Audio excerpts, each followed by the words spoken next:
Hello Truckies and welcome back with another video of Trucker Price. Well, today we're going to talk about episode 12 from season 2 of Star Trek Discovery, Through the Valley of Shadows.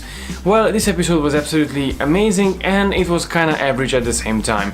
It was amazing because of Captain Pike and we got to see how he actually gets to the realization that, hey, I'm going to get up and end up in a wheelchair, and then that's kind of, bad, but, it was a really beautiful scene. We have to talk about that a little bit in more details.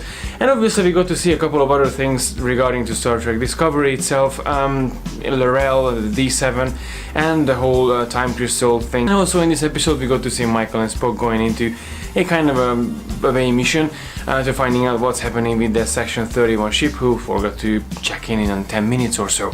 Ooh. So the episode itself had this parallel plot next to each other. We had Michael and Spock going to the Section 31 ship and trying to find out what's happening with the ship. Well, when they arrive to the ship and they actually see the whole crew is just surrounding the ship because the ship somehow just got rid of the crew itself. The ship didn't even move at all. And so they board the ship. They actually find out there's someone still alive in there in a suit. So they beam him more than it. Surprise, surprise! It turns out it was Michael's, one of these old crewmates from the Shenzhou. As they went into the ship, they try to restore the systems and they try to find out what's taking over the ship. As it turned out, it was Control, and obviously they try to get back control over the ship while Control was controlling the ship. So the whole situation was quite interesting, and a crew member turning to be a Control puppet was a bit of an interesting situation as well. When Michael realizes the crewman actually is the Control, the Control actually turns against Michael, like, hey, I just wanted you to use the computer to have the sphere data and about the AI and stuff, and then I just need you to help me with this. In the meanwhile, we have the Discovery and the D7, the glorious D7. We got to see her in her beauty in action while just parking by next to Discovery. The ship itself is really beautiful. I do have to say that they did a really wonderful job of redesigning and bringing back the D7 to the Star Trek franchise, because the previous ships that they had in season 1, I just didn't get them. Obviously the D7 commanded by L'Rell, and they rendezvous in Borath. Well, we all know from Borath from Star Trek The Next Generation, but we didn't know that they have multiple monasteries in there, and actually one of them is the Guardians of the Time. So it was really interesting to see this aspect of Borath, and obviously finding out that, hey, we have Voq's son, who ever since grew up because of the interaction with the time crystals, and surprise, surprise, played by Kenneth Mitchell. Now, Kenneth Mitchell is fantastic as an actor, and he played a couple of good Klingons in season 1 and even in season 2.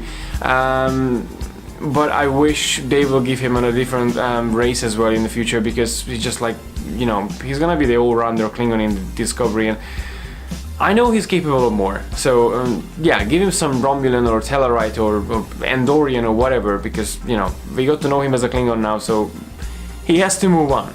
Obviously there was a little bit of a talk who should go down to the monastery and who should try to reclaim a time crystal. Well, neither L'Rell or Ash would be the right choice, because one of them is the Chancellor, and then she, as it turned out, she doesn't have authority over the monks, and then obviously Ash died, got killed, so it would be a bit interesting to go down there. And I'm like, hey, I actually came back from that, but I want to get a time crystal, so if you don't mind.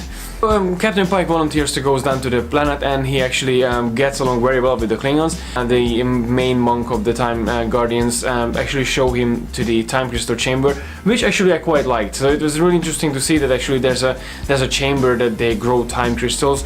It would be nice to get actually some explanation on that in aside seeing the show, or maybe just go back and then just have an extra feature or something. It would be nice to see what's happening with the time crystals, or why they are there in one place. Like, they're growing like mushrooms over there, so it would be interesting to see how what's the techniques or what they actually doing in there. Obviously Captain Pike being warned before touches and takes the crystal that, hey, if you take the crystal, you have to accept the fate that the crystal will show you, and then the crystal will show you a possible future that if you take the crystal it will happen, and then no way.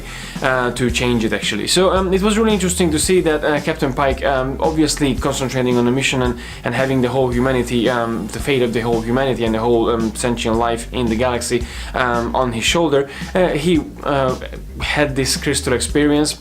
Well, if you're familiar with Star Trek and the place of Captain Pike in the Star Trek universe, you know that what's the fate of Captain Pike. That's why I was a bit sad all over the place in season 2, because even though I love Captain Pike and I think he would deserve a spin-off series, at least a mini-series or some sort, or a couple of episodes or a couple of movies, he would deserve that. But seeing that guy and seeing Captain Pike interacting with the Discovery crew and having this beautiful person in the show, and knowing that he will end up in this wheelchair with his face deformed and everything, it just makes me feel so sad, because he's such a cool character and you know, having that faith in the future.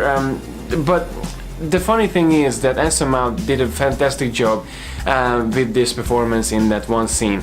Obviously, him and Captain Pike himself meeting his future self, that, you know, the one who's in wheelchair and the one who's in you know, disformed and everything, and realizing that, hey, you're a Starfleet captain, you're signed up for duty, for compassion, your guidance and for love, and you sign up for all of these things, and you have to think of the greater picture. So he sacrifices himself knowing that what's gonna happen, and it scares him out for death for sure, but he still go for it. He still accepts his fate, and he still goes with the mission and try to save as much as people as possible. So it's a really sweet realization from Captain Pike, and it just really gives us some extra energy that, hey, no matter what the future holds, you're there now, you're here now.